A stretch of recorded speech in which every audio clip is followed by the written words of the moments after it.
Assalamualaikum. Kita nak buat pelepasan ikan untuk game hari Ahad kolam di Gambang. Kejap lagi kita buat turun, kita bagi dulu.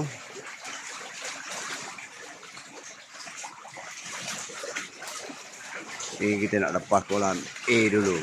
Baru sekarang kita timbang siap-siap bagi dua. Pelepasan untuk kolam B. Kolam B kita tak timbang dah. Tadi kolam A kita dah timbang, dah bagi dua. Ini kita buka je, kita lepas. Tarik. Tarik sama je lah tadi. 12. Pukul 6.37. Okey. 12 bulan, petang Jumaat. Besok satu lori lagi, tunggu. Pelepasan yang kedua untuk kolam A. Tarik.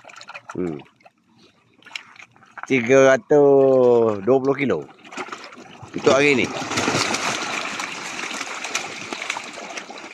Besok ada lagi satu lori, satu tal lebih.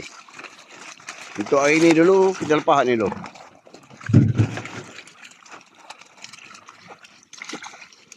Hari ni 600 kilo lebih ya. Okey. Jam pukul apa ni? Pukul 6.30. Tarik. Hari 12 bulan Jumaat. Boleh tarik. Mana? Pelepasan pertama. Lepasan untuk kolam A. Lepasan pertama. Game untuk Okey, hari Ahad. Okey, untuk hari Ahad. Nak tarik apa lah? Okey, tengah buat turun ikan ni. Untuk hari Ahad. Hari ni hari Jumaat. Berapa bulan ni? 11? 12. Petang Jumaat kita buat turun. Untuk game hari Ahad ni di Gambang.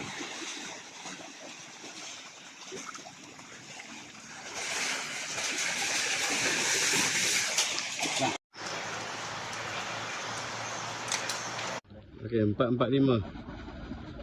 Balance lagi 600 kilo untuk kolam B. Kolam B pula bila? Okey, kolam B ya. Tu belakang ni ada.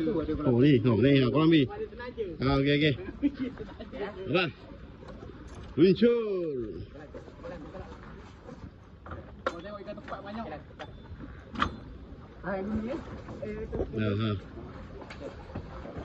Okey.